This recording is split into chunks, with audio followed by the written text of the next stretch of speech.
इस लेक्चर में हम डिस्कस करेंगे क्लास 11th हिस्ट्री की बुक का चैप्टर नंबर 9 औद्योगिक क्रांति यानी कि इंडस्ट्रियल रेवोल्यूशन। तो क्लास 11th के लिए चैप्टर इंपॉर्टेंट है ही, उसके साथ साथ कॉम्पिटिटिव एग्जाम और उसमें भी मेनली यूपीएससी के लिए ये चैप्टर बहुत ही इंपॉर्टेंट हो जाता है, क्योंकि इससे रिलेटेड एग्जाम में बहुत सारे क्वेश्चन आते हैं। तो आपको इस चैप्टर को बहुत ही ध्यान से सुनना है, समझना है, बहुत ही कंसंट्रेशन के साथ, बहुत ही लगन के साथ आपको इसको पढ़ना है। तो इस लेक्चर में हम डिस्कस करेंगे औद्योगिक क्रांति की पृष्ठभूमि के बारे में, यानी कि इसका बैकग्राउंड, और जितना भी अब तक हमने विश्व इतिहास के बारे में पढ़ा है उससे इसको रिलेट करने की कोशिश करेंगे। फिर हम देखेंगे इसका परिचय, है ना, इसका इंट्रोडक्शन देखेंगे कि औद्योगिक क्रांति क्या, कब, कहाँ, कैसे, क्या हुई, ये सारी बातें देखेंगे। फिर हम देखेंगे इसके इतिहास के स्रोत यानी कि सोर्सेज ऑफ हिस्ट्री, यानी कि औद्योगिक क्रांति के बारे में जो भी हमें ज्ञान प्राप्त होता है, जो भी हमें बातें इतिहास में देखने को मिलती है, वो कहाँ से हमें देखने को मिली, सबसे पहले इस शब्द का प्रयोग किसने किया, कहाँ किया, कब किया, ये सारी बातें देखेंगे। फिर हम देखेंगे ब्रिटेन में ही औद्योगिक क्रांति क्यों हुई। जो औद्योगिक क्रांति थी वो सबसे पहले ब्रिटेन में शुरू हुई, तो ब्रिटेन में क्यों शुरू हुई, क्या कारक थे, वो सारी चीज़ें देखेंगे।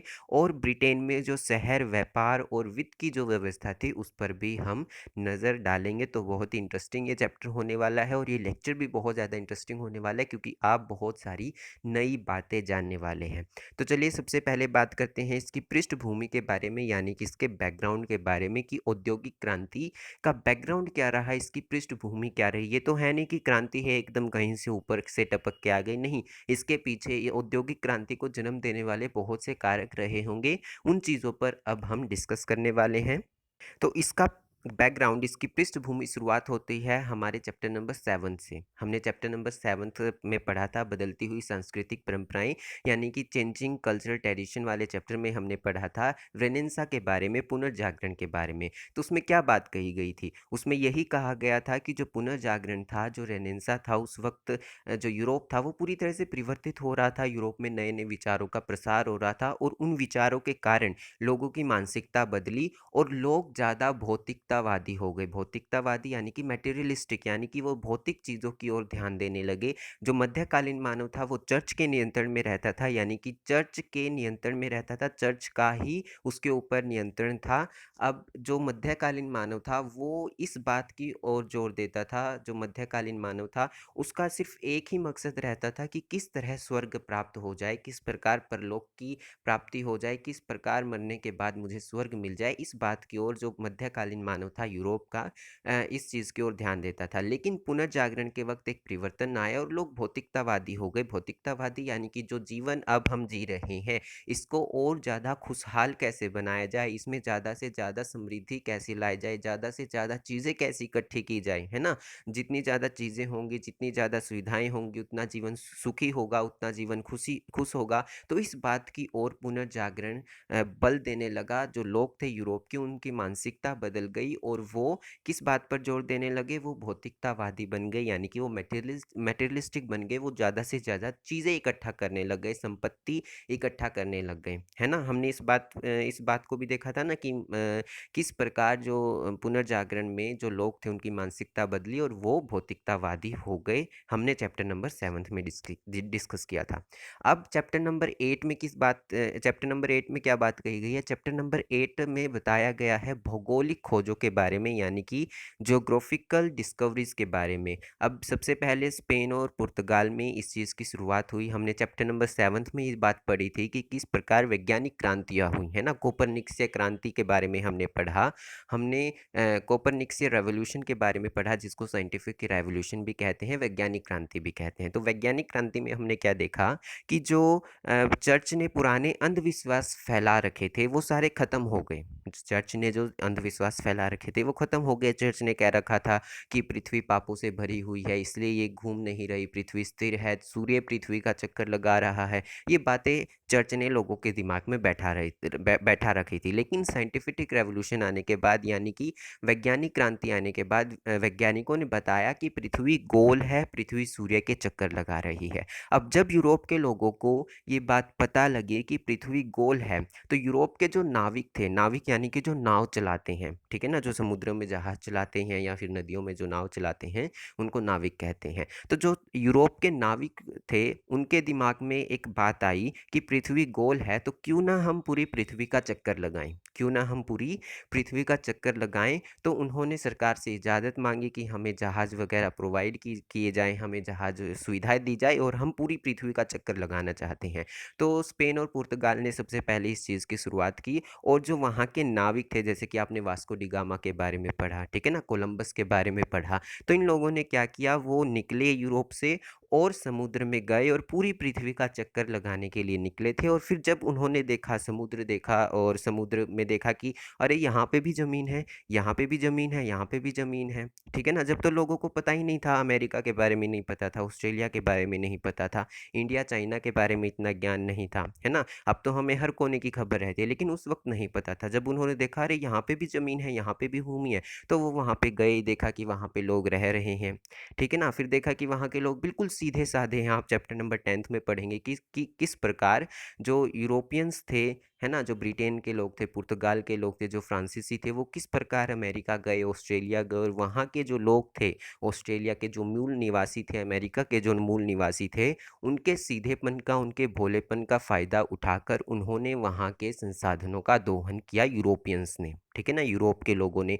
जो वो नाविक निकले थे सिर्फ और सिर्फ इसलिए कि हमें पृथ्वी का चक्कर लगाना है। जब उन्होंने देखा यहाँ पे ज़मीन है, तो उन्होंने सोचा यहाँ पे ठहर लेते हैं। वो वहाँ पर ठहरे और फिर देखा कि यहाँ पे तो बहुत सारे संसाधन हैं। यूरोप में संसाधन कम थे, सोना इत्यादि कम होता था यूरोप में। जब उन्होंने देखा कि अमेरिका में तो इतना सारा सोना है, ऑस्ट्रेलिया में तो इतना सारा सोना है, तो उन्होंने वहाँ के लोगों को एक्सप्लॉइट करना स्टार्ट कर दिया, यानी कि वहाँ के लोगों का शोषण करना स्टार्ट कर दिया, शुरू कर दिया। आप चैप्टर नंबर 10th में भी इस चीज़ को विस्तार से पढ़ेंगे कि किस प्रकार जो मूल निवासी थे, उनको अपनी ज़मीन से हटना पड़ा और वहाँ पे यूरोपियंस ने अपना कब्जा जमा लिया, ठीक है ना। तो इस प्रकार जो ये मानसिकता लोगों के अंदर फैल रही थी, जो यूरोप के लोग थे, वो ज़्यादा से ज़्यादा धन, ज़्यादा से ज़्यादा सोना, ज़्यादा से ज़्यादा शक्ति प्राप्त करना चाहते थे। इसने क्रांति को जन्म दिया, जिसको हम वाणिज्यवादी क्रांति कहते हैं, जिसको हम मर्केंटाइल रेवोल्यूशन कहते हैं इंग्लिश में। इसको आप व्यापारवादी क्रांति भी कह सकते हैं और कमर्शियल रेवोल्यूशन भी कह सकते हैं। तो व्यापारवादी क्रांति या फिर वाणिज्यवादी क्रांति क्या थी? इसमें ये था कि जो यूरोप के देश थे, वो अपनी अपनी आर्थिक नीतियां तैयार कर रहे थे। आर्थिक नीतियां तैयार करने का मतलब कि किसके साथ व्यापार करना है, किसके साथ व्यापार नहीं करना। इन सभी आर्थिक नीतियों का उद्देश्य था, एक ही लक्ष्य था कि कैसे देश में ज़्यादा से ज़्यादा पैसा आए, ज़्यादा से ज़्यादा सोना आए, ज़्यादा से ज़्यादा धन आए, किस प्रकार वो देश शक्तिशाली हो जाए और सब पर अपना आधिपत्य जमा ले, सबको अपने नियंत्रण में कर ले। वाणिज्यवादी क्रांति का ये उद्देश्य था, ठीक है ना। तो बहुत सारे देशों ने अपनी अपनी नीतियाँ अपनाई। जैसे इंग्लैंड ने कोई नीति बना ली कि हम पुर्तगाल से शराब खरीदेंगे, फ्रांस से शराब नहीं खरीदेंगे, तो पुर्तगाल को हम इस बदले में, शराब के बदले में हमसे ये खरीदना पड़ेगा, वो खरीदना पड़ेगा। यानी कि जो यूरोप के देश थे, वो किस प्रकार व्यापार के जरिए, व्यापार और वाणिज्य के जरिए ज़्यादा से ज़्यादा धन और ज़्यादा से ज़्यादा शक्ति प्राप्त करना चाहते थे, वो थी आपकी वाणिज्यवादी क्रांति। और वाणिज्यवादी क्रांति की शुरुआत 11वीं शताब्दी से ही हो चुकी थी, ठीक है ना। 11वीं शताब्दी में जब इटली में व्यापार बढ़ रहा था, आपने पढ़ा है ना पुनर्जागरण में, सब पढ़ा हुआ है, आपने सब पढ़ रखा है, बस उसको थोड़ा सा रिलेट करना है, ठीक है ना। तो आपने पढ़ा था इटली में किस प्रकार 11वीं शताब्दी में जो बंदरगाह थे, वो विकसित हो रहे थे व्यापार की वजह से, ठीक है ना। तो 11वीं सदी में जब व्यापार बढ़ने लगा, तो उस वक्त इन देशों ने अपनी अपनी आर्थिक नीतियां बनानी स्टार्ट कर दी थी, और तभी से वाणिज्यवादी क्रांति शुरू हो चुकी थी, ठीक है ना। अब जैसे जैसे पुनर्जागरण आया, इसको और बल मिल गया, ठीक है ना, इसको और बल मिल गया। ये जो वाणिज्यवादी क्रांति थी और शक्तिशाली हो गई, लोग ज़्यादा से ज़्यादा और धन चाहने लगे, ज़्यादा से ज़्यादा भूमि चाहने लगे, ज़्यादा से ज़्यादा पैसा चाहने लगे, ठीक है ना। अब पुनर्जागरण आया और फिर आपकी जो भौगोलिक खोजें शुरू हो गई, ठीक है ना।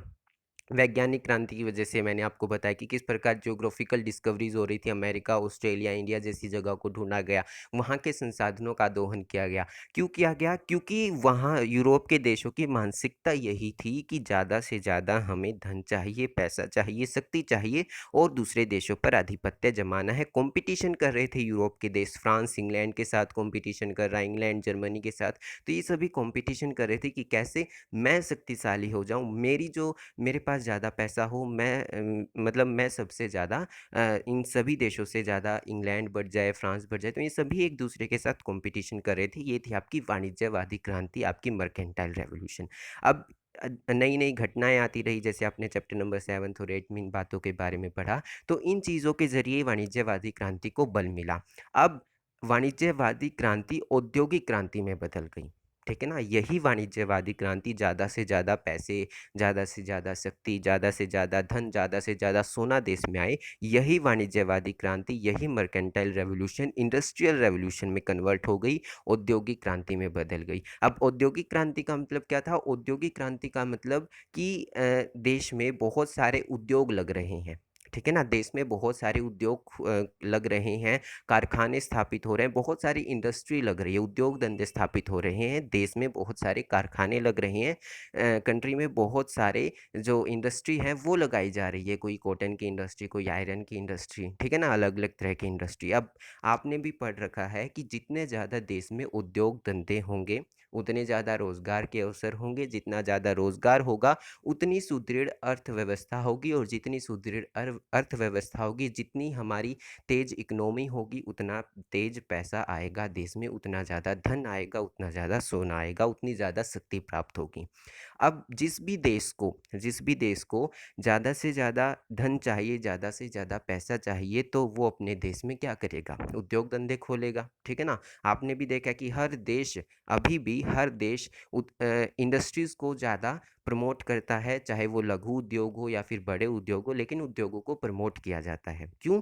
क्योंकि उससे इकोनॉमी हमारी सुदृढ़ होती है, हमारी इकोनॉमी तेज होती है। अब जितनी तेज हमारी इकोनॉमी होगी, उतना ज़्यादा देश में पैसा आएगा। तो जब यूरोप के लोग इस बात को सोच रहे थे कि किस प्रकार देश में ज़्यादा पैसा आए, तो उद्योग धंधे लगने स्टार्ट हो गए, ठीक है ना। बहुत सारी इंडस्ट्रीज़ की स्थापना की गई, बहुत सारी इंडस्ट्रीज़ की स्थापना की गई, इस्टेब्लिश की गई बहुत सारी इंडस्ट्रीज़, बहुत सारे उद्योगों की स्थापना की गई, क्योंकि वाणिज्यवादी क्रांति ने ही औद्योगिक क्रांति को जन्म दिया। औद्योगिक क्रांति का मतलब समझ गए, जो उत्पादन घर में हो रहा था, ठीक है ना, आपको कपड़े पहनने हैं, ठीक है ना, आपने आपके घर में चरखा है, आपने धागा बनाया, सूत काता और फिर पहन लिया, ठीक है ना, बुना काता और पहन लिया।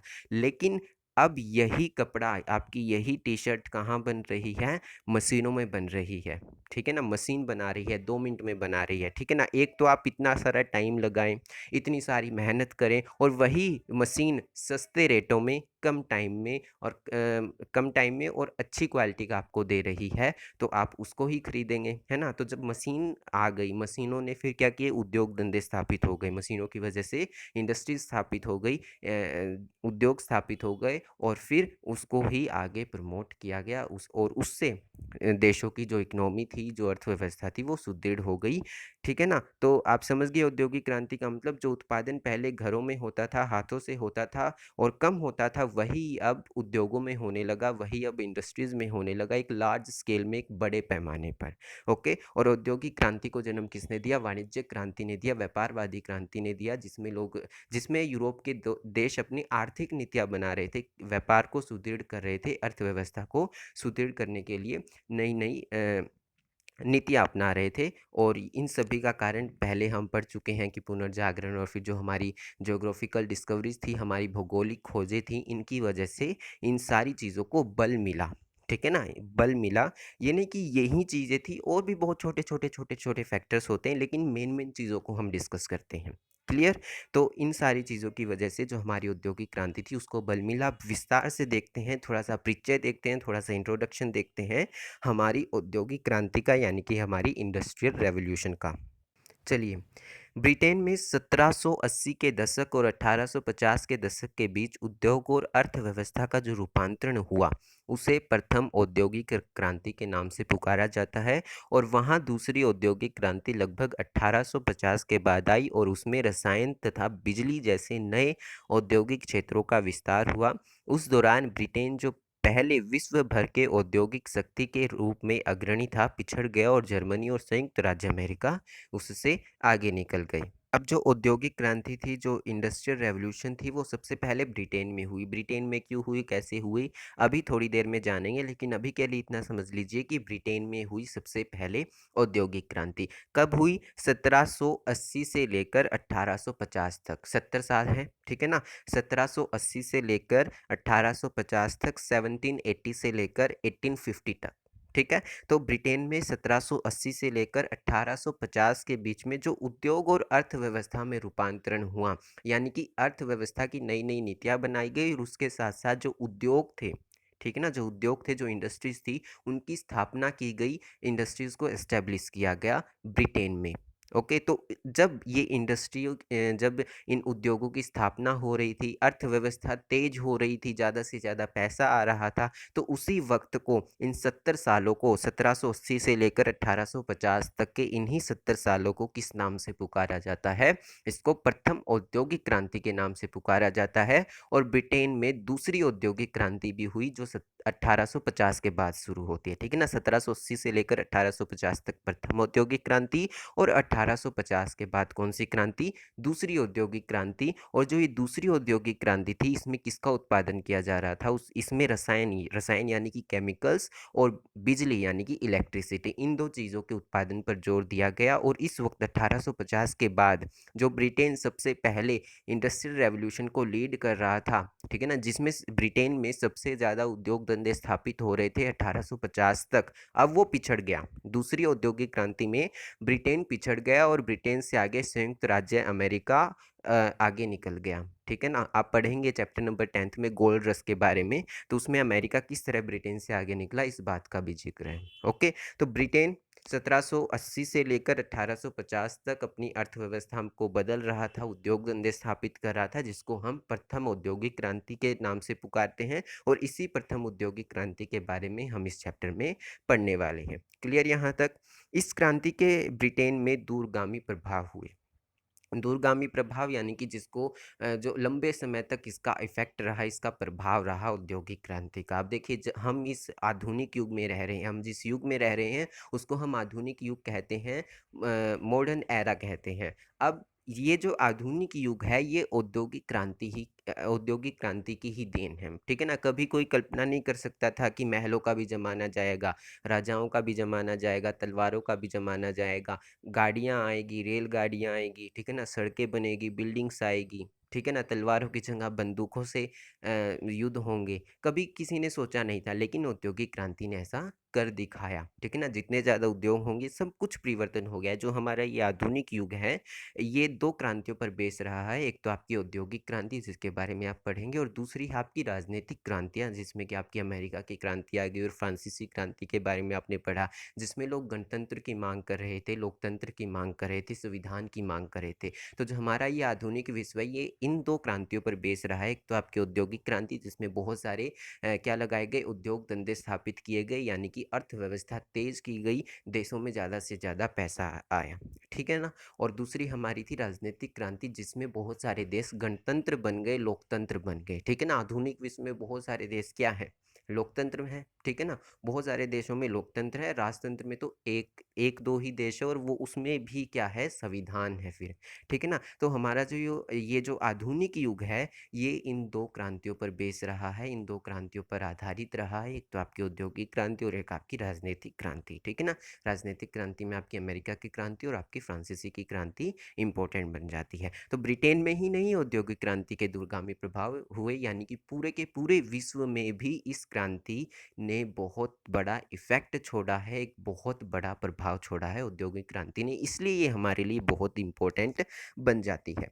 बाद में यूरोप के देशों और संयुक्त राज्य अमेरिका में ऐसे ही परिवर्तन हुए, और उन परिवर्तनों का उन देशों तथा शेष विश्व के समाज और अर्थव्यवस्था पर काफ़ी प्रभाव पड़ा। सबसे पहले ब्रिटेन में ये परिवर्तन हुए, जिसको हम औद्योगिक क्रांति कहते हैं, और यही औद्योगिक क्रांति फिर संयुक्त राज्य अमेरिका में भी हुई, ठीक है ना, यूएसए में भी हुई, और यूरोप के दूसरे देश जैसे कि फ्रांस, जर्मनी, इटली, इन सभी में भी हुई। क्लियर यहाँ तक। और ये जो औद्योगिक क्रांति हो रही थी, इसकी वजह से पूरा का पूरा विश्व बदल गया, पूरा का पूरा जहां बदल गया, पूरी की पूरी दुनिया बदल गई। क्लियर यहाँ तक। तो इसलिए ये बहुत इंपॉर्टेंट टॉपिक हो जाता है हमारे लिए। ब्रिटेन में औद्योगिक विकास का यह चरण नई मशीनों और तकनीकियों से गहराई से जुड़ा है। इन मशीनों तथा तकनीकों ने पहले की हस्तशिल्प और हथकरघा उद्योगों की तुलना में भारी पैमाने पर माल के उत्पादन को संभव बनाया। क्लियर यहाँ तक। अब जो औद्योगिक क्रांति थी, वो औद्योगिक क्रांति कैसे आई, औद्योगिक क्रांति क्यों आई? क्योंकि मशीनों का आविष्कार हो गया था, ठीक है ना, नई नई मशीनों का आविष्कार हो गया था, नई नई तकनीक आ गई थी, नई नई टेक्नोलॉजीज आ गई थी, ठीक है ना। अब इन मशीनों को बनाने वाले लोग भी ये नहीं कि कोई साइंटिस्ट हो, ठीक है ना, कोई बहुत बड़े साइंटिस्ट हो, कोई फिजिशियन हो, कोई केमिस्ट हो बहुत बड़ा, नहीं, जैसे जुगाड़ होते हैं ना, उस तरह ये मशीन बनाई गई थी। और फिर ये जुगाड़ू मशीन आगे चलकर बहुत बड़े कारखानों में स्थापित हो गई, बहुत बड़े उद्योगों में स्थापित हो गई, इंडस्ट्रीज़ में स्थापित हो गई। जैसे आपने अभी एक दो वीडियो वायरल हो रही है कि साइकिल चल रहा है और साथ के साथ आटा भी पीस रहा है, ठीक है ना, साइकिल वाले आटा पीसने वाली मशीन। तो ये क्या है, एक तरह का जुगाड़ है ना। तो ये जुगाड़ वाली मशीन बनी, और इसी तरह आप आगे पढ़ेंगे कि किस प्रकार ये जुगाड़ू मशीन बनाई गई, और ये जुगाड़ू मशीन आगे चलकर बहुत बड़े कारखानों में बदल गई, ठीक है ना। तो इस प्रकार जब ब्रिटेन में इस तरह की मशीनों का आविष्कार किया जा रहा था, नई नई तकनीकों का आविष्कार किया जा रहा था, तो इन्हीं मशीनों की वजह से, इन्हीं तकनीकों की वजह से उद्योग धंधे स्थापित हुए। और जो उत्पादन पहले हाथों से होता था, ठीक है ना, हथकरघे पर होता था, या फिर हस्तशिल्प, हस्तशिल्प यानी कि हाथ से बनाई गई शिल्प, ठीक है ना, हाथ से बनाई गई चीज़ें, उन चीज़ों से हटकर अब जो उत्पादन था, हाथ से हटकर, घरों से हटकर उत्पादन अब उद्योगों में होने लगा, कारखानों में होने लगा, मशीनों के द्वारा होने लगा, इंडस्ट्रीज में होने लगा। इसी को हम क्या कहते हैं, औद्योगिक क्रांति कहते हैं। और बड़े भारी पैमाने पर होने लगा, यानी कि बहुत बड़ी मात्रा में होने लगा, लार्ज स्केल में होने लगा। ओके। इस अध्याय में कपास और लोहा उद्योगों में हुए परिवर्तनों की रूपरेखा दी गई है, ठीक है ना। ये जो चैप्टर हम पढ़ रहे हैं, इसमें कॉटन इंडस्ट्रीज और जो हमारी आयरन इंडस्ट्री थी, यानी कि कपास उद्योग और हमारा लोहा उद्योग, इनमें जो परिवर्तन हुई, इन चीज़ों पर जोर दिया गया है, इनके बारे में मेनली हम पढ़ेंगे। क्लियर यहाँ तक। ब्रिटेन के उद्योगों में शक्ति के नए स्रोत के रूप में भाप का व्यापक प्रयोग होने लगा। अब शक्ति का स्रोत यानी कि एज ए फ्यूल, एक ईंधन। अब मशीन चल रही है, अब जैसे आपकी गाड़ियाँ चलती है, गाड़ी किससे चलती है, पेट्रोल से चलती है, डीजल से चलती है, सीएनजी से चलती है, इलेक्ट्रिसिटी से चलती है। अब ये क्या है, ये सभी ईंधन हैं, ठीक है ना, पेट्रोल, डीजल, सीएनजी, ये सभी क्या है, ईंधन, जिनके द्वारा कोई मशीन चलती है, वो ईंधन एक फ्यूल है। ओके। अब आपका शरीर भोजन से चलता है, तो भोजन क्या है, फ्यूल है आपके शरीर का। तो जब ये मशीनें बनाई गई थी ब्रिटेन में, तो जो भाप थी वो इनका फ्यूल थी। भाप के ज़रिए, स्ट्रीम के ज़रिए क्या होता था, जो ये मशीनें थी ये चलती थी, इन मशीनों को चलाया जाता था। ओके। जैसे आप रेलगाड़ी के बारे में आपने सुना होगा, रेलगाड़ी पहले किससे चलती थी, भाप से चलती थी। और जो बाकी की मशीनें थे वो भी सभी भाप से चलती थी, यानी कि भाप एक फ्यूल की तरह, एक ईंधन की तरह काम करती थी इन मशीनों के लिए। भाप के बारे में भी हम इसी चैप्टर में डिस्कस करने वाले हैं। इसके प्रयोग से जहाज़ों और रेलगाड़ियों द्वारा परिवहन की गति अधिक तेज हो गई, ठीक है ना। अब जब रेलगाड़ी का आविष्कार हुआ, और जब रेलगाड़ी में भाप का प्रयोग किया जाने लगा, और इसी तरह जहाज़ों में भी भाप का प्रयोग किया जाने लगा, तो उसकी वजह से परिवहन गति तेज हो गई, परिवहन की गति तेज हो गई।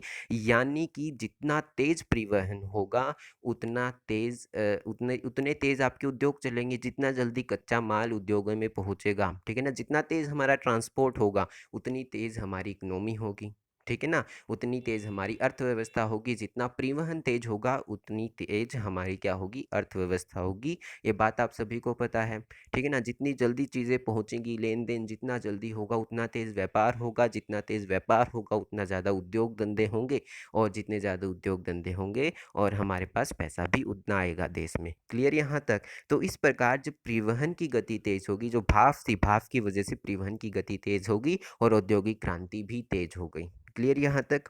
जिन आविष्कर्ताओं तथा व्यापारियों ने ये परिवर्तन लाने में योगदान दिया था, उनमें से बहुत से लोग व्यक्तिगत रूप से न तो धनवान थे, और न ही वे बुनियादी वैज्ञानिकों जैसे कि भौतिकी, भौतिकी यानी कि फिजिक्स, अथवा रसायन, रसायन यानी कि केमिस्ट्री में शिक्षित थे, जैसा कि उनमें से बहुत सारे वैज्ञानिकों की पृष्ठभूमि पर नज़र डालने से पता चलता है। अब यही बात मैंने आपको पहले बताई ना कि जिन लोगों ने ये जुगाड़ू मशीन बनाई थी, इन मशीनों का आविष्कार किया था, ये कोई बहुत बड़े साइंटिस्ट नहीं थे, ना इनके पास कोई ज़्यादा पैसा था, बस इन्होंने मशीन बनाई क्योंकि वो आवश्यकता थी, ठीक है ना? उन मशीनों की ज़रूरत थी, वो मशीन इन व्यापारियों ने बनाई। जब हम इनके बारे में पढ़ते हैं तो हमें पता लग जाएगा कि इन्होंने इन चीज़ों में कोई शिक्षा ग्रहण नहीं की थी, कोई बहुत बड़े साइंटिस्ट नहीं थे, बस इन्होंने मशीन बना दी और वो मशीन चल गई और फिर वो बहुत बड़ी इंडस्ट्री बन गई। क्लियर यहाँ तक?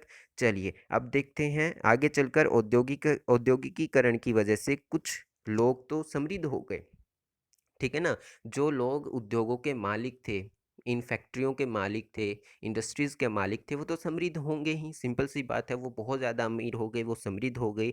पर इसके प्रारंभिक दौर को लाखों लोगों के काम करने की खराब एवं बदतर रहन-सहन की परिस्थितियों से जोड़ा जाता है। लेकिन उसके साथ ही कुछ लोग बिल्कुल बदतर और खराब जीवन जी रहे थे, है ना? बिल्कुल खराब जीवन जी रहे थे, बिल्कुल झुग्गी-झोपड़ियों में रह रहे थे, खराब वातावरण में रह रहे थे, मच्छर और मक्खियों में रह रहे थे, उनको पीने के लिए अच्छा पानी उपलब्ध नहीं था और बहुत कठिन परिस्थितियों में वो काम कर रहे थे, जिसमें कि स्त्रियां और बच्चे शामिल थे, ठीक ना? स्त्रियां और बच्चे भी इसमें मतलब स्त्रियों के और बच्चों के जीवन पर बहुत बुरा प्रभाव छोड़ा औद्योगिकीकरण ने। जो मजदूर थे उनके जीवन पर बहुत बुरा प्रभाव पड़ा औद्योगिकीकरण की वजह से। आप इसी चैप्टर में इस बात को देखेंगे। अब देखिए जितने भी बड़े शहर होते हैं, शहरों में क्या होती है, इंडस्ट्रीज़ होती हैं, ठीक है ना? कारखाने होते हैं, फैक्ट्रियाँ होती है। जैसे हम दिल्ली का एग्जांपल लें, दिल्ली में बहुत अमीर अमीर लोग रहते हैं, दिल्ली बहुत बड़ा शहर है, भारत की राजधानी है। लेकिन दिल्ली के बाहरी इलाके में अगर आप कहीं गए हैं, कभी गए हैं,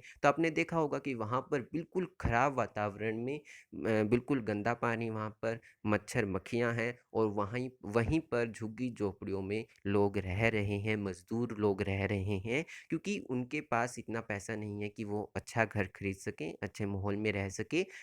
इन उद्योगों की वजह से, फैक्ट्रियों की वजह से उन्हें ऐसा जीवन जीने के लिए मजबूर होना पड़ा। तो यही बात हम इस चैप्टर में देखेंगे कि किस प्रकार इस प्रारंभिक औद्योगिक क्रांति में लोगों ने इन कठिनाइयों को झेला, इन परिस्थितियों को झेला। ये बात भी हम इस चैप्टर में देखेंगे। जो चीज़ें हमें औद्योगिक क्रांति से मिली, जो इसके पॉजिटिव इफ़ेक्ट्स थे वो भी हम देखेंगे और जो इसके नेगेटिव इफ़ेक्ट्स थे वो भी हम देखेंगे। सकारात्मक और नकारात्मक दोनों पहलुओं पर हम गौर करेंगे इस चैप्टर में। क्लियर यहाँ तक? अब देखते हैं इसके इस इतिहास के स्रोत यानी कि सोर्सेज ऑफ हिस्ट्री। अब औद्योगिक क्रांति शब्द का प्रयोग यूरोपीय विद्वानों जैसे कि फ्रांस में जॉर्जिलस मिस्ले और जर्मनी के फ्रेडरिक एंजेलेंस द्वारा किया गया, ठीक है ना? ये दो नाम दिए गए हैं, फ्रांस में जॉर्जिलस मिस्ले और जर्मनी के फ्रेडरिक एंजेलेंस। इन्होंने औद्योगिक क्रांति पर काम किया, इन्होंने बहुत सारी पुस्तकें लिखी। तो इनकी पुस्तक से भी यानी कि ये जितने भी हिस्टोरियंस हैं, इनमें दो नाम प्रमुख आते हैं, तो जॉर्जिलस मिस्ली और जर्मनी के हमारे फ्रेडरिक एंजेलेंस।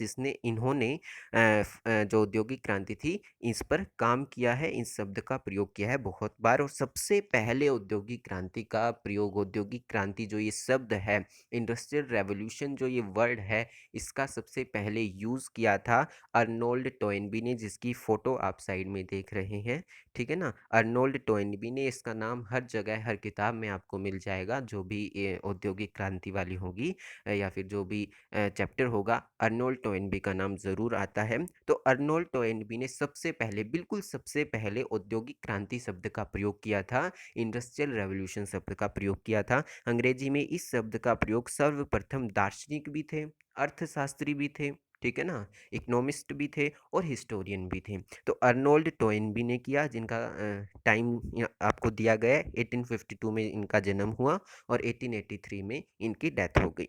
द्वारा उन परिवर्तनों का वर्णन करने के लिए किया गया है जो ब्रिटेन के औद्योगिक विकास में 1760 और 1820 के बीच में। देखिए हम जब औद्योगिक क्रांति को पढ़ रहे हैं तो हम कौन सा टाइम ले रहे हैं? 1780 से लेकर 1850, ठीक है ना? 1780 से लेकर 1850 हमने ये टाइम लिया है।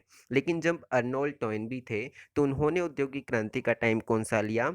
1760 से लेकर 1820 तक, ठीक है ना? तो इन्होंने ये टाइम पीरियड लिया 1760 से 1820। लेकिन जब हम इस चैप्टर में पढ़ रहे हैं, तो हमने क्या टाइम पीरियड लिया है, हमने 1780 से लेकर और 1850 तक का टाइम पीरियड लिया है औद्योगिक क्रांति का, ठीक है ना। अलग अलग हिस्टोरियंस हैं, अलग अलग इतिहासकार होते हैं, विद्वान होते हैं, वो अपना अपना अलग अलग टाइम लेते हैं, ठीक है ना। कुछ तो ये मानते हैं कि ये क्रांति थी ही नहीं, कुछ मानते हैं कि ये क्रांति है, कुछ कहते हैं कि औद्योगिक क्रांति अभी भी चल रही है, कुछ कहते हैं कि अभी औद्योगिक क्रांति नहीं चल रही। सभी की बातों को तो हम सही नहीं मान सकते, कुछ एक विचारों को हम लेकर चलते हैं।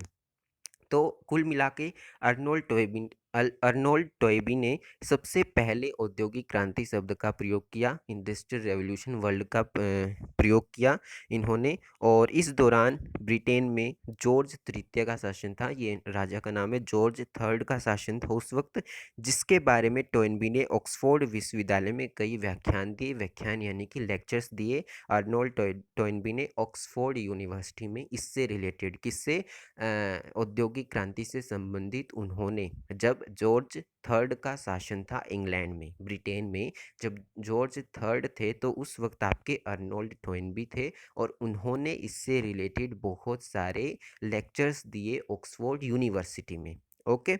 और उनके व्याख्यान उनकी असामयिक मृत्यु के बाद, असामयिक मृत्यु यानी कि समय से पहले मृत्यु हो जाना, ठीक है ना। समय से पहले मृत्यु होने का मतलब बहुत ही छोटी एज में उनकी डेथ हो गई। आप देख सकते हैं मुश्किल से 30-31 साल वो जिए, ठीक है ना, 1852 से लेकर 1883 तक, तो 30-31 साल हुए। तो 30-31 साल तक तो बहुत कम एज होती है, ठीक है ना। इच्छा की जाती है कि बंदा 50-60 साल तो जिए, लेकिन ये सिर्फ और सिर्फ 30-31 साल जिए और फिर इनकी मृत्यु हो गई। इसलिए लिखा गया कि असामयिक मृत्यु यानी कि समय से पहले मृत्यु। किसी ने सोचा नहीं था कि ये इतनी कम उम्र में इनकी मृत्यु हो जाएगी, तो इसलिए लिखा गया है कि असामयिक मृत्यु। जब उनकी मृत्यु हो गई, जब उनकी डेथ हो गई, तो उनके जो ये लेक्चर्स थे जो उन्होंने दिए थे ऑक्सफोर्ड विद्यालय में, 1884 में प्रकाशित हुए, एक पुस्तक के रूप में एक बुक बन गई, जो लेक्चर्स उन्होंने दिए थे, ठीक है ना। उन्होंने कोई बुक लिखी नहीं थी, उन्होंने लेक्चर्स दिए थे। और फिर जब उनकी मृत्यु हो जाती है 1883 में, और 1884 में उनकी एक पुस्तक प्रकाशित होती है, जो लेक्चर उन्होंने दिए थे, ठीक है ना, उसकी एक बुक बनती है। और बुक का नाम क्या था, lectures on the industrial revolution in England, ठीक है ना, popular addresses, notes and other fragments, England में औद्योगिक क्रांति पर व्याख्यान, लोकप्रिय अभिभाषण, टिप्पणियाँ और अन्य अंश। ओके। तो अर्नोल्ड टॉयनबी, जब हम औद्योगिक क्रांति को पढ़ते हैं, तो अर्नोल्ड टॉयनबी का नाम ज़रूर आता है, एक इतिहासकार के तौर पर, एक हिस्टोरियन के तौर पर। क्लियर यहाँ तक? चलिए आगे चलते हैं। परवर्ती इतिहासकार यानी कि अर्नोल्ड टॉयनबी के बाद जो हिस्टोरियंस हुए, अर्नोल्ड टॉयनबी के बाद जो इतिहासकार हुए, जिसमें नाम आता है टी.एस. एस्टन और पॉल मंटू और एरिक होब्सबॉम। इन तीन का नाम आता है, टी.एस. एस्टन, पॉल मंटू और एरिक होब्सबॉम। मोटे तौर पर टॉयनबी के विचारों से सहमत थे, ठीक है ना। 1780 के दशक से 1820 के दौरान कपास और लौह उद्योगों, कोयला खनन, सड़कों और नहरों के निर्माण और विदेशी व्यापार में उल्लेखनीय आर्थिक प्रगति हुई। और एस्टन एस्टन का भी कार्यकाल दिया गया आपको, 1889 से, इनका 1889 में जन्म हुआ और 1968 में टी.एस. एस्टन की मृत्यु हो गई। एस्टन ने इस औद्योगिक क्रांति का उत्सव मनाया जब इंग्लैंड छोटी छोटी मशीनों और काल पुर्जों की बाढ़ से मानो अप्लावित हो गया, ठीक है ना। टी.एस. एस्टन औद्योगिक क्रांति को एक उत्सव के तौर पर रहते थे, ठीक है ना, उन्होंने इसका त्यौहार मनाया औद्योगिक क्रांति का। ओके। तो ये था आपका इतिहास का स्रोत कि किसने सबसे पहले औद्योगिक क्रांति शब्द का प्रयोग किया, जो पुस्तकें लिखी गई, ठीक है ना, ये सारी बातें हमने डिस्कस की। अब देखते हैं कि जो ये औद्योगिक क्रांति थी, ये ब्रिटेन में ही क्यों हुई, ठीक है ना। Why industrial revolution begin in England, Britain. Okay. तो ब्रिटेन में ही औद्योगिक क्रांति क्यों शुरू हुई, इस बात को हम देखते हैं। ब्रिटेन पहला देश था जिसने सर्वप्रथम आधुनिक औद्योगिकीकरण का अनुभव किया। औद्योगिकीकरण वही कि देश में ज़्यादा से ज़्यादा उद्योग धंधे स्थापित हो रहे हैं। तो सबसे पहले इंग्लैंड ने, यानी कि ब्रिटेन ने, इंग्लैंड नहीं ब्रिटेन कहेंगे, इंग्लैंड ब्रिटेन का पार्ट है। तो ब्रिटेन ने सबसे पहले औद्योगिकीकरण का अनुभव किया। यहाँ पे आप मैप देख रहे हैं ब्रिटेन का। यह 17वीं शताब्दी में राजनीतिक दृष्टि से सुदृढ़ एवं संतुलित रहा था। और इसके तीन हिस्से कौन कौन से हैं, इंग्लैंड, वेल्स और स्कॉटलैंड पर एक ही राजतंत्र यानी कि सम्राट का एक छत्रक शासन रहा था। इसका अर्थ यह हुआ कि संपूर्ण राज्य में एक ही कानून व्यवस्था, एक ही सिक्का होने का मतलब एक ही मुद्रा प्रणाली थी और एक ही बाजार व्यवस्था थी। अब देखिए जो पूरा का पूरा ब्रिटेन है, ब्रिटेन में हम 3 देशों को शामिल करते हैं। यहाँ पे आप देख रहे हैं, एक तो आपका स्कॉटलैंड, फिर आपका इंग्लैंड और फिर आपका वेल्स, ओके, और नॉर्थ आयरलैंड भी आ जाता है।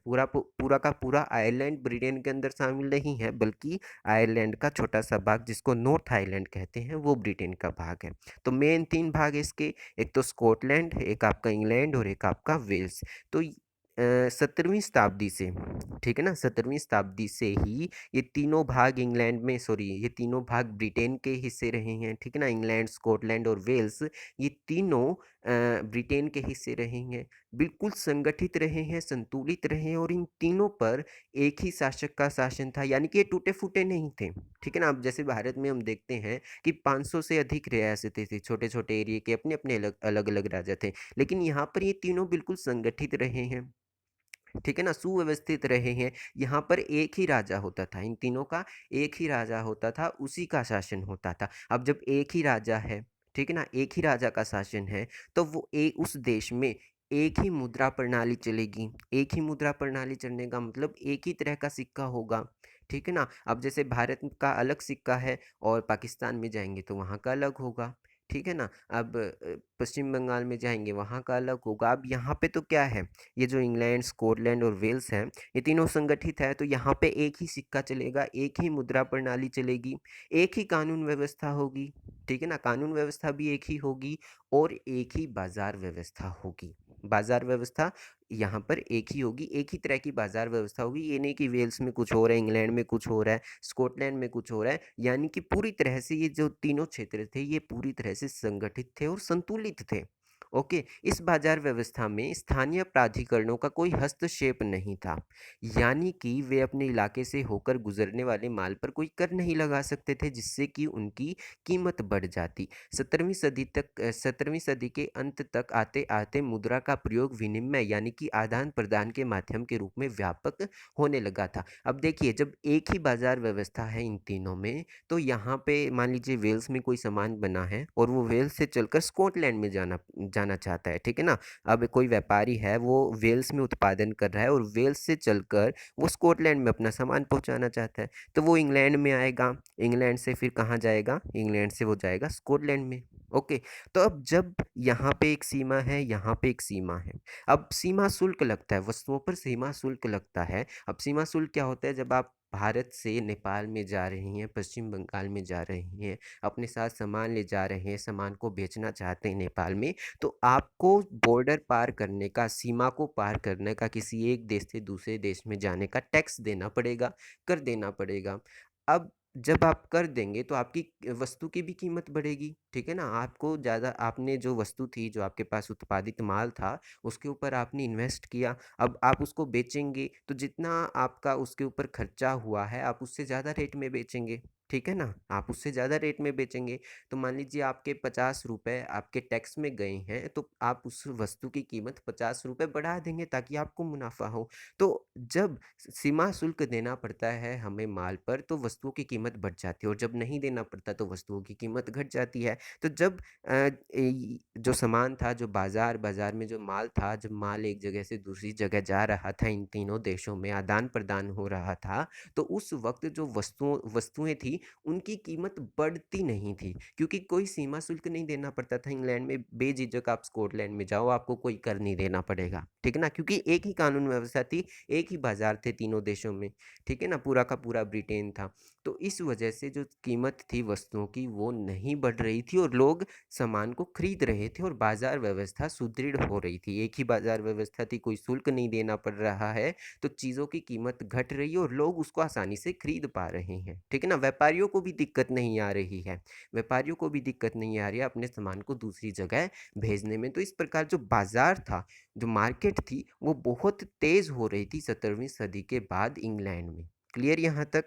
अब जो दूसरा पॉइंट आता है वो क्या था कि वहाँ पर एक ही मुद्रा प्रणाली थी, मुद्रा प्रणाली भी वहाँ पर एक ही थी। वही सिक्का वेल्स में चलता है, वही इंग्लैंड में चलता है और वही स्कॉटलैंड में चलता है। और 17वीं सदी के अंत तक, ठीक है ना, जब आपकी 18वीं सदी शुरू ही होने वाली थी, 1700 शुरू ही होने वाला था, तो उस वक्त क्या हुआ, जो मुद्रा थी वो विनिमय का साधन बन गई। विनिमय यानी कि लेन देन, ठीक है ना।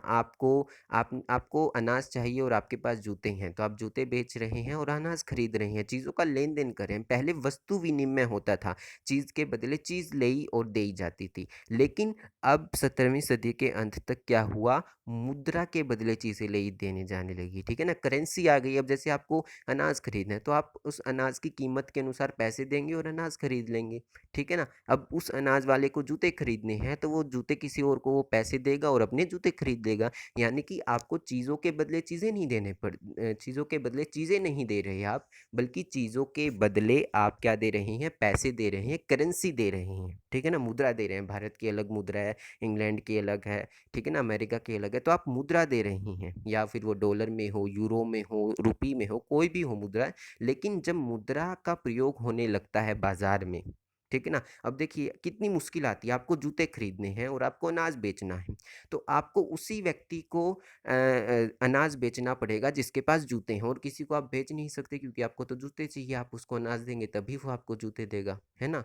तो इस प्रकार जब वस्तु विनिमय होता है तो उस वक्त चीज़ें बेचने में और चीज़ें लेने में बहुत सारी दिक्कतें आती है, जिसके कारण क्या होता है, बाजार विकसित नहीं हो पाते। लेकिन वहीं अगर हम करेंसी का प्रयोग करते हैं, मुद्रा का प्रयोग करते हैं, तो चीज़ें लेने देने में आसानी होती है और जो बाजार है वो और सुदृढ़ हो जाते हैं और मजबूत हो जाते हैं। तो जब मुद्रा का प्रयोग इंग्लैंड में शुरू हो गया तो बाजार और भी तेज़ हो गए। बाजार तेज़ होने का मतलब व्यापार तेज़ हो गया, और व्यापार तेज़ होने का मतलब ज़्यादा से ज़्यादा पैसा आने लगा।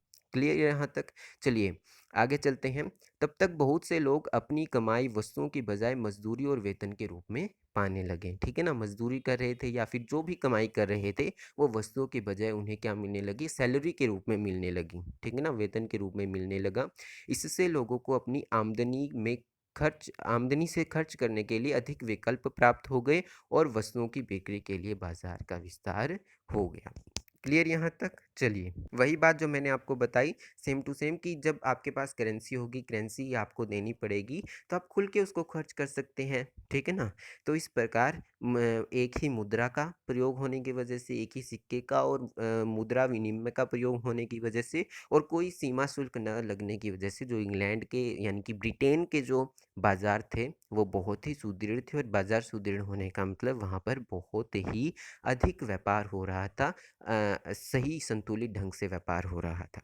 18वीं शताब्दी में इंग्लैंड का एक 18वीं सदी में इंग्लैंड एक बड़े आर्थिक परिवर्तन के दौर से गुजरा, जिसे बाद में कृषि क्रांति कहा गया। अब एक और नई क्रांति का नाम आता है जो है कृषि क्रांति, और ये आई 18वीं सदी में। 18वीं सदी में क्या हुआ, कृषि क्रांति आई। कृषि क्रांति के बारे में मैं आपको बता देता हूँ। कृषि क्रांति के दौरान क्या हुआ, जो इंग्लैंड की जनसंख्या थी, ठीक है ना, जो पॉपुलेशन थी वो इंग्लैंड की एकदम से बढ़ने लगी। अब पॉपुलेशन बढ़ने का मतलब ज़्यादा से ज़्यादा लोगों को खाने के लिए चाहिए, यानी कि ज़्यादा से ज़्यादा कृषि में उत्पादन करना पड़ेगा, ज़्यादा से ज़्यादा एग्रीकल्चर प्रोडक्शन करना पड़ेगा। अब ज़्यादा से ज़्यादा उत्पादन करने के लिए आपको कुछ नई टेक्निक्स अपनानी पड़ेगी। तो जब इस चीज़ की मांग उठी कि ज़्यादा से ज़्यादा हमें प्रोडक्शन करना है, उत्पादन करना है, तो कुछ नए औज़ारों का आविष्कार किया गया, कुछ नए नए औज़ार आए।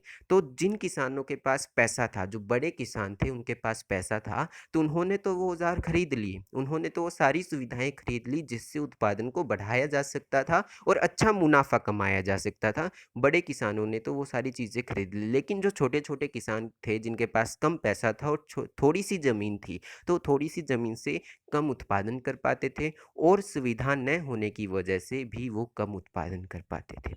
अब उन्हें क्या हो रहा है, उन्हें तो घाटा हो रहा है, ठीक है ना। उनको तो बिल्कुल ही कमाई नहीं हो रही। जिनके पास सुविधाएं हैं, जिनके पास थोड़ी सी ज़मीन ज़्यादा है, वो ज़्यादा से ज़्यादा उत्पादन कर रहे हैं थोड़ी सी ज़मीन से, और फिर क्या कर रहे हैं, उसको बेच रहे हैं और मुनाफा कमा रहे हैं। लेकिन वहीं जो छोटे किसान थे वो कम उत्पादन कर पा रहे हैं और उनको कोई मुनाफा नहीं हो रहा, तो वो क्या करेंगे, वो अपनी उस ज़मीन को बेच देंगे। उस वक़्त ज़मीन की जो कीमत थी वो भी बढ़ रही थी, ठीक है ना? तो किसान तो बेचने को तैयार और जो ज़मींदार हैं वो खरीदने को तैयार थे। हम आगे बढ़ते हैं, आपको समझ में आ जाएगा। यह एक ऐसी प्रक्रिया थी जिसके द्वारा बड़े ज़मींदारों ने अपनी ही संपत्तियों के आस-पास छोटे-छोटे खेत यानी कि फ़ार्म खरीद लिए और गाँव की सार्वजनिक ज़मीनों को घेर लिया। इस प्रकार उन्होंने अपनी बड़ी-बड़ी भू-संपदाएँ बना लीं, जिससे खाद्य उत्पादन की वृद्धि हुई। इससे भूमिहीन किसानों और गाँव की सार्वजनिक ज़मीनों पर अपने पशु चराने वाले चरागाहों एवं पशुपालकों को कहीं और काम-धंधा तलाशने के लिए मजबूर होना पड़ा। उनमें से अधिकांश लोग आसपास के शहरों में चले गए।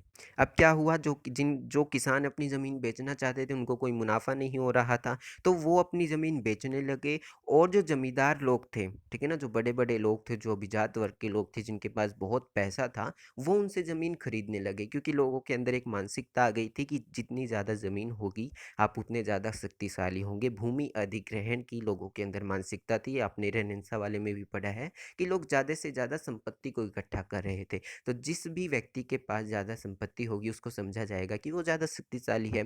तो जो जमींदार लोग थे, जो बड़े बड़े लोग थे, वो तो खरीदने को तैयार, ठीक है ना? वो खरीदने को तैयार और किसान बेचने को तैयार। तो किसान अपनी ज़मीन को बेच रहे हैं और बहुत भारी कीमत पर जो ज़मींदार लोग हैं वो उसको खरीद रहे हैं। तो किसानों ने सोचा चलो अच्छे रेट में मिल रहे हैं, अच्छी कीमत मिल रही है ज़मीन की तो बेच देते हैं। तो जो ज़मींदार थे उन्होंने अपने आस-पास के छोटे-छोटे सारे खेतों को खरीद लिया, ठीक है? अब उन्होंने वो सारे खेत खरीद लिए। अब उनकी जो संपदा थी, जो उनकी भूमि थी, जो उनकी संपत्ति थी वो बहुत बड़ी बन गई, ठीक है ना? एक तो मान लीजिए यहाँ पर एक ज़मींदार का एक बड़ा खेत है और उसके आस-पास से ये छोटे-छोटे खेत हैं, ठीक है ना? अब इस ज़मींदार ने अपने आस-पास के सारे खेत खरीद लिए तो उसका एक इतना बड़ा खेत हो गया, ठीक है ना? अब ये इतना बड़ा खेत हो गया तो इससे क्या हुआ, इस पे ज़्यादा से ज़्यादा इस बड़े एरिए पर, ये एरिया बहुत बड़ा हो गया, इस पूरे एरिए को एक ही व्यक्ति इसमें खेती कर रहा है, ठीक है ना? अलग-अलग तरह की फसल बो रहा है, तो इससे ज़्यादा उत्पादन कर पाना संभव हुआ। अब इन किसानों ने जो अपनी ज़मीन बेच दी, अब इनके पास कोई काम नहीं रहा, खेती का काम तो रहा ही नहीं क्योंकि इन्होंने अपनी ज़मीन ही बेच दी। अब जब इन्होंने ज़मीन बेच दी तो ये इन्होंने क्या किया, ये शहरों में चले गए काम की तलाश में, ठीक है ना? ये शहरों में चले गए काम की तलाश में और शहरों में क्या हो रही थी, बहुत इंडस्ट्रीज़ की स्थापना हो रही थी, उद्योगों की स्थापना हो रही थी, इंडस्ट्रीज़ इस्टेब्लिश हो रही थी और उन उद्योगों में इन्होंने मज़दूरी करनी स्टार्ट कर दी।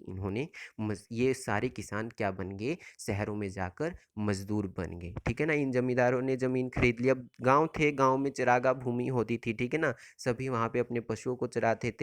तो जब ये लोग ही वहाँ से चले गए तो इन जमींदारों ने जो चरागाह भूमि थी वो भी अपने अंडर ले ली, जो बंजर भूमि थी वो भी अपने अंडर ले ली, ठीक है ना? तो इस परिवर्तन को क्या कहा जाता है, कृषि क्रांति कहा जाता है, ठीक है ना? अब सभी लोग अपने अपने खेत पर खेती कर रहे हैं, अपने हिसाब से कर रहे हैं, लेकिन अब एक जमींदार है, वो नए नए संसाधनों का प्रयोग करके, नई नई मशीनों का प्रयोग करके एक बड़े एरिया पर बहुत बड़ा उत्पादन कर रहा है, ठीक है ना? बहुत अधिक मात्रा में कृषि का उत्पादन कर रहा है, बहुत अधिक मात्रा में खाद्य वस्तुएं उत्पादित कर रहा है। तो इस वजह से खाद्य उत्पादन बढ़ा कृषि क्रांति की वजह से, और जो किसान थे वो मजबूरन होकर शहरों में गए और शहरों में वो जाके मजदूर बन गए, वहाँ पे उन्होंने फैक्ट्रियों में काम किया। क्लियर यहाँ तक? तो ये कुछ कारक थे, ठीक है ना? वहाँ पे बाजार अच्छा था, व्यापार अच्छा था और कृषि क्रांति की वजह से जो ब्रिटेन है, वहाँ पर जो औद्योगिक क्रांति है वो ब्रिटेन में इसीलिए हुई, सबसे पहले ब्रिटेन में इसीलिए हुई। आप हम आगे भी पढ़ेंगे कि ब्रिटेन में शहर, व्यापार और वित्त, इन सारी चीज़ों ने औद्योगिक क्रांति को जन्म दिया, ठीक है ना? ब्रिटेन के जो शहर विकसित हो रहे थे, उन शहरों में जो व्यापार हो रहा था और जो ब्रिटेन का फाइनेंस सिस्टम था, ठीक है ना? जो वित्तीय व्यवस्था थी वो कितनी सुदृढ़ थी। जो एलिजाबेथ फर्स्ट थी वो वित्तीय व्यवस्था पर बहुत ज़्यादा जोर देती थी, ठीक है ना? महारानी थी जो इंग्लैंड की, ब्रिटेन की, वो वित्तीय व्यवस्था पर बहुत ज़्यादा जोर देती थी। तो किस प्रकार ब्रिटेन की जो फाइनेंस थी वो मजबूत हुई, इन चीज़ों की वजह से जो औद्योगिक क्रांति है उसको बल मिला। अब हम उन चीज़ों को देखते हैं, शहर, व्यापार और वित्त। 18वीं शताब्दी में यूरोप के बहुत से शहर क्षेत्रफल और आबादी दोनों ही दृष्टियों से बढ़ने लगे। यूरोप के जिन 19 शहरों की आबादी सन 1750 से 1820 के दोगुनी हुई थी, उनमें से 11 ब्रिटेन में थे। क्या हुआ 18वीं सदी में जनसंख्या भी बढ़ने लगी, मैंने आपको बताया पूरे के पूरे यूरोप की जनसंख्या बढ़ने लगी, ठीक है ना। और बहुत से शहर क्षेत्रफल यानी कि शहरों का क्षेत्रफल भी बढ़ने लगा, ठीक है ना, शहरों का एरिया भी बढ़ने लगा और उन शहरों की जो जनसंख्या थी वो भी बढ़ने लगी यूरोप के शहरों की। तो यूरोप में मुख्य 19 शहर थे, ठीक है ना, यूरोप में 19 शहर ऐसे थे, पूरे के पूरे यूरोप की बात हो रही है, पूरे के पूरे यूरोप में 19 शहर ऐसे थे जिसमें जनसंख्या बढ़ रही थी और जिनका क्षेत्रफल बढ़ रहा था। और 19 और उन 19 शहरों में से 11 शहर ब्रिटेन में थे। 11 के 11 शहर किस में थे? ब्रिटेन में थे। और इन 11 शहरों में लंदन सबसे बड़ा था, ठीक है ना। इन 11 शहरों में से जो ब्रिटेन में थे उसमें से सबसे बड़ा शहर कौन सा था? लंदन था, जो देश के बाजारों का केंद्र था। बाकी बड़े बड़े शहर भी लंदन के आसपास ही स्थित थे, ठीक है ना। अब लंदन है, लंदन बहुत बड़ा शहर है। तो 11 शहर ब्रिटेन में ऐसे ऐसे हैं और ये बहुत बड़ा शहर है लंदन, और लंदन के आसपास ही ये दूसरे जो 11 बचे हुए 10 शहर रह गए। तो ये बाकी के बचे हुए 10 शहर भी लंदन के आसपास ही स्थित थे, कहीं दूर नहीं थे। क्लियर यहाँ तक? चलिए, लंदन ने संपूर्ण विश्व में भी एक महत्वपूर्ण स्थान प्राप्त कर लिया था। 18वीं सदी तक आते आते भूमंडलीय व्यापार का केंद्र इटली और फ्रांस के भूमध्य सागरीय पत्तनों से हटकर हॉलैंड और ब्रिटेन के अटलांटिक पत्तनों पर आ गया। अब आपने पढ़ा ना, जो व्यापार था वो पूरे के पूरे यूरोप में इटली से हो रहा था पहले, ठीक है ना। पुनर्जागरण में आपने पढ़ा कि जो चीज़ें थी वो पहले इटली में आती, ठीक है ना, फिर इटली से दूसरी जगहों पर जाती।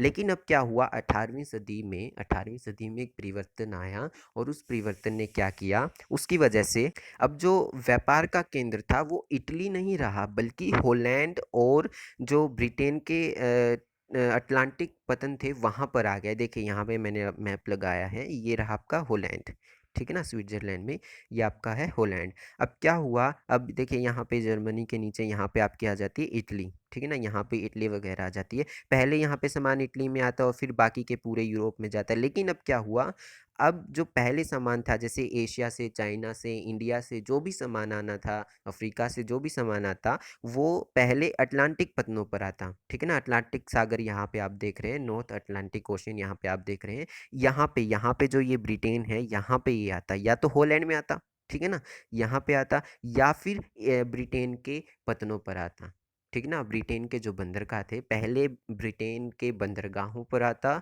और फिर इन बंदरगाहों से, ब्रिटेन के बंदरगाहों से दूसरे यूरोप के दूसरे देशों में जाता। देखिए, अब व्यापार का केंद्र जब इटली था, इटली में पुनर्जागरण हुआ, ठीक है ना।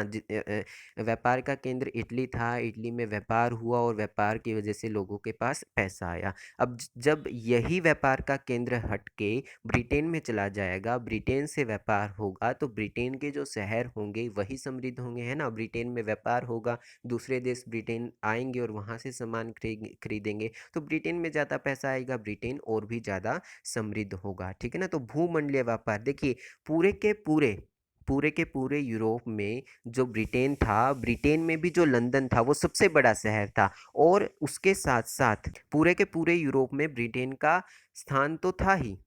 जो ब्रिटेन में लंदन था वो पूरे के पूरे यूरोप में बहुत बड़ा शहर तो था ही, लेकिन उसके साथ साथ भूमंडलीय व्यापार में भी, यानी कि पूरी दुनिया के साथ जो व्यापार हो रहा था उसमें भी ब्रिटेन ने एक महत्वपूर्ण स्थान प्राप्त कर लिया था, क्योंकि सारा का सारा माल पहले ब्रिटेन के पत्तनों पर आता, बंदरगाहों पर आता, फिर बाकी के यूरोप में जाता है, ठीक है ना। इसके बाद तो लंदन ने अंतर्राष्ट्रीय व्यापार के लिए ऋण प्राप्ति के प्रधान स्रोत के रूप में एम्स्टर्डम का स्थान ले लिया, ठीक है ना।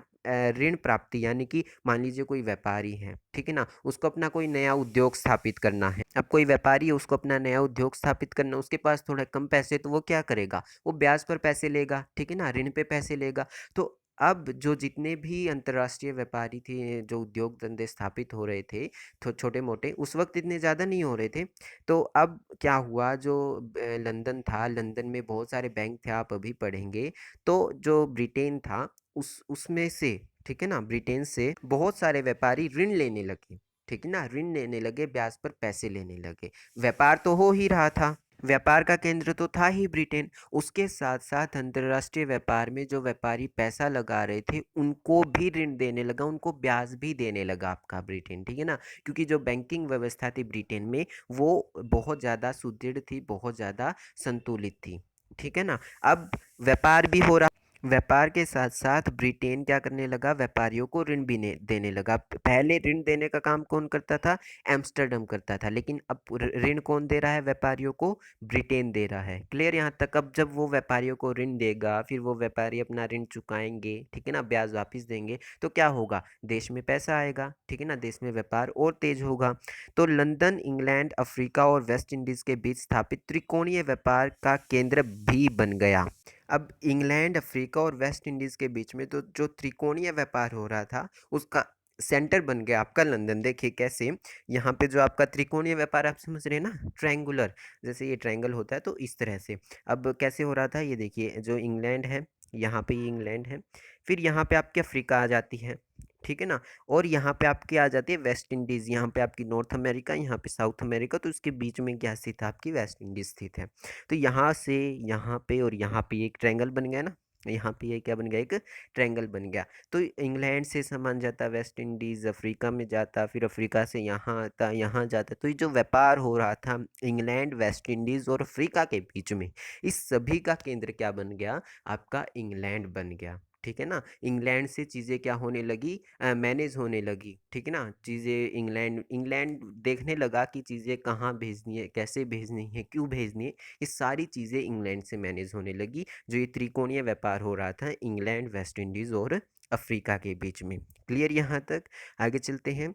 अमेरिका और एशिया में व्यापार करने वाली कंपनियों के कार्यालय भी लंदन में थे, ठीक है ना। अब अमेरिका में जो व्यापार हो रहा था और जो एशिया में व्यापार कर रही थी कंपनी, जैसे एशिया में भारत में कौन सी कंपनी आई थी, ईस्ट इंडिया कंपनी आई थी, तो इसी तरह अमेरिका भी ब्रिटेन का उपनिवेश रहा, ठीक है ना। आप आगे पढ़ेंगे चैप्टर नंबर 10 में, जो अमेरिका था वो ब्रिटेन का उपनिवेश रहा, तो ब्रिटेन ने वहाँ पे अपनी कंपनियाँ भेजी। इंडिया में, भारत में ब्रिटेन ने अपनी कंपनी भेजी। तो ये कंपनी किसके अकॉर्डिंग काम कर रही थी, किसके अकॉर्डिंग, ब्रिटेन के अकॉर्डिंग काम कर रही थी, और ब्रिटेन की राजधानी क्या थी, लंदन थी, ठीक है ना। तो लंदन ही इन सभी चीज़ों का, अब जितनी भी, अब देखिए इंग्लैंड के कितने उपनिवेश थे, इंग्लैंड के 52 उपनिवेश थे, तो यानी कि 52 देशों में ब्रिटेन का राज था, और उन 52 देशों में अलग अलग कंपनियां थी ब्रिटेन की, और वो सारी कंपनियां किससे लिंक थी, लंदन से लिंक थी, ठीक है ना। लंदन से ही उनको इंस्ट्रक्शन जाते, लंदन से ही उनको कहा जाता कि आपको इस तरह करना है, ऐसे करना है, वैसे करना है। तो सारी इन सभी चीज़ों का कार्यालय, यानी कि उनके हेड क्वार्टर, जो ईस्ट इंडिया कंपनी थी उसके हेड क्वार्टर कहाँ है, इंग्लैंड में थे, ठीक है ना। इंग्लैंड में भी कहाँ होंगे, लंदन में होंगे, क्योंकि लंदन वहाँ की राजधानी थी। ओके, तो इस प्रकार क्या है कि जो सारे के सारे कार्यालय थे वो सभी लंदन में थे। देखिए कितना बड़ा व्यापार का और कितना बड़ा फाइनेंस का, यानी कि वित्त का जाल इंग्लैंड में फैल रहा था उस वक्त। इंग्लैंड के विभिन्न बाजारों के बीच माल की आवाजाही प्रमुख रूप से नदी मार्गों से और समुद्री तट की सुरक्षित खाड़ियों में पानी के जहाज़ों से होती थी।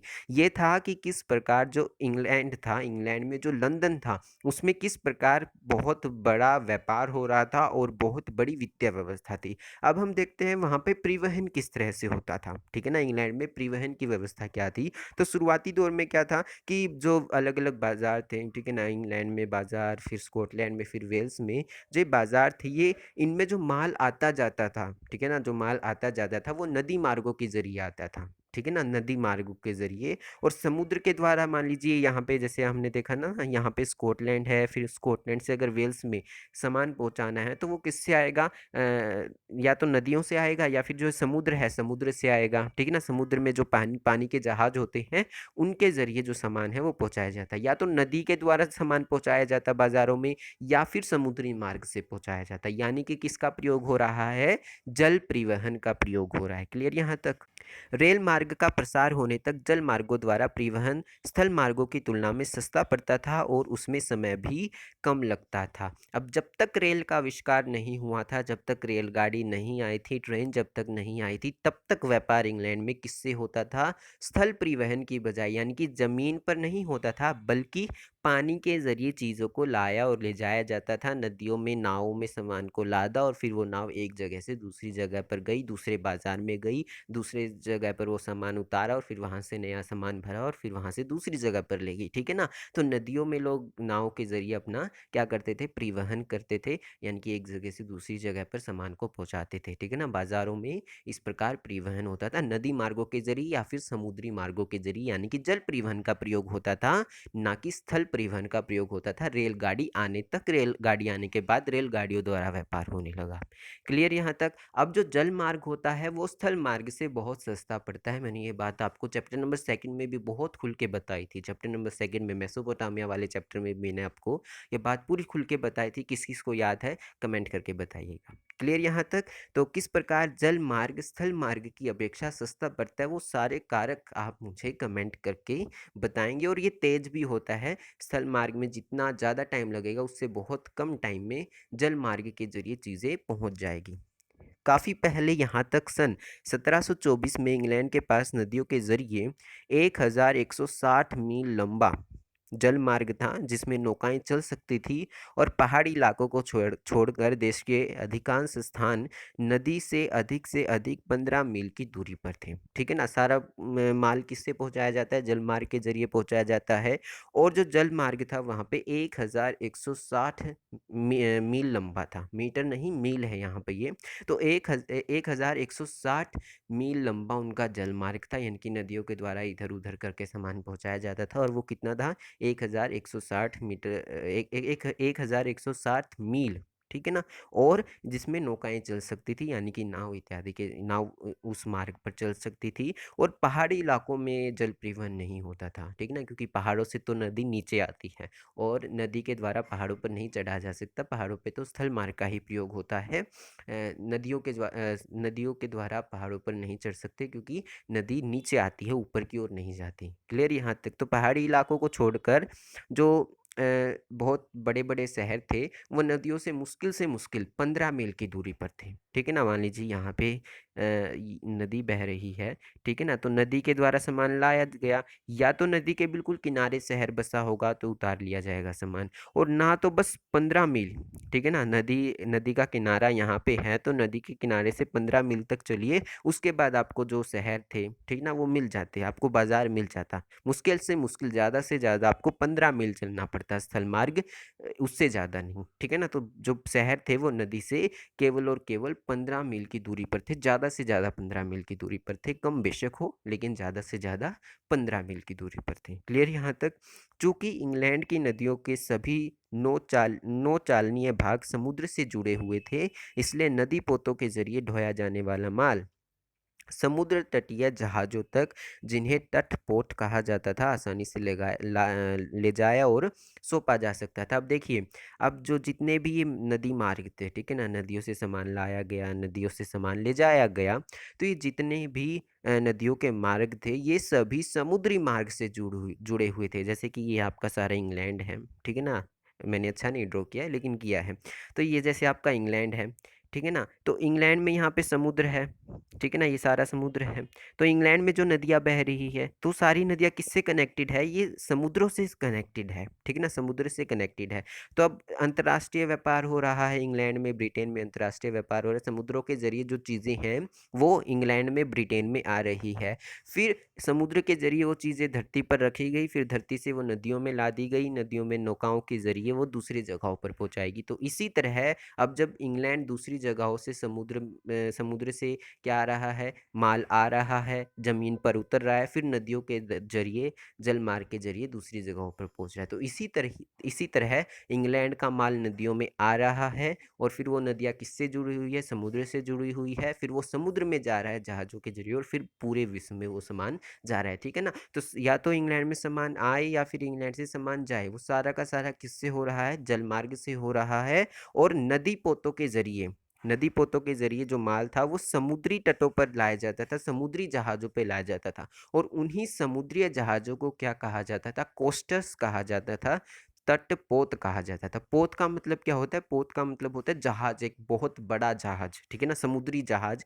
जो समुद्री जहाज बड़ा होता है आकार में उसको पोत कहते हैं। क्लियर। तो इसलिए तटपोत, ठीक है ना। तट यानी कि किनारा, किनारे पर खड़ा हुआ बहुत बड़ा जहाज, तो इसलिए इसको क्या कहा जाता था, कोस्टर्स कहा जाता था। नदीपोत, नदीपोत यानी कि नदी में चलने वाले जो जहाज होते हैं, नदी में कौन से चलते हैं ज़्यादा से ज़्यादा जहाज, नौकाएं चलती हैं, नाव चलती है।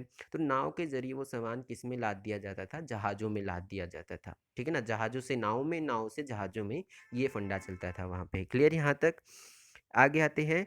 सन 1800 तक इन कोस्टर्स तटपोतों पर काम करने वाले नाविकों की संख्या कितनी थी, 1 लाख थी। 1 लाख तक इनकी संख्या पहुंच गई थी।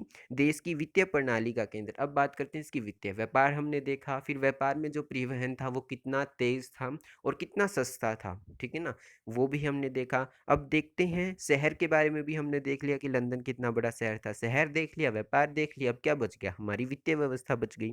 देश की वित्तीय प्रणाली का केंद्र बैंक ऑफ इंग्लैंड था, जिसकी स्थापना 1694 में की गई थी। 1784 तक इंग्लैंड में कुल मिलाकर 100 से भी अधिक प्रांतीय बैंक थे। प्रांतीय बैंक यानी कि लोकल बैंक थे। और अगले 10 वर्षों में इनकी संख्या बढ़कर तीन तीन गुना हो गई, यानी कि 300 के करीब ये पहुंच गई अगले 10 वर्षों में। 1784 में कितने थे, 100 थे, 100 से भी अधिक थे। लेकिन अगले 10 वर्षों में ये 3 गुना हो गई, यानी कि 300 से भी अधिक हो गई।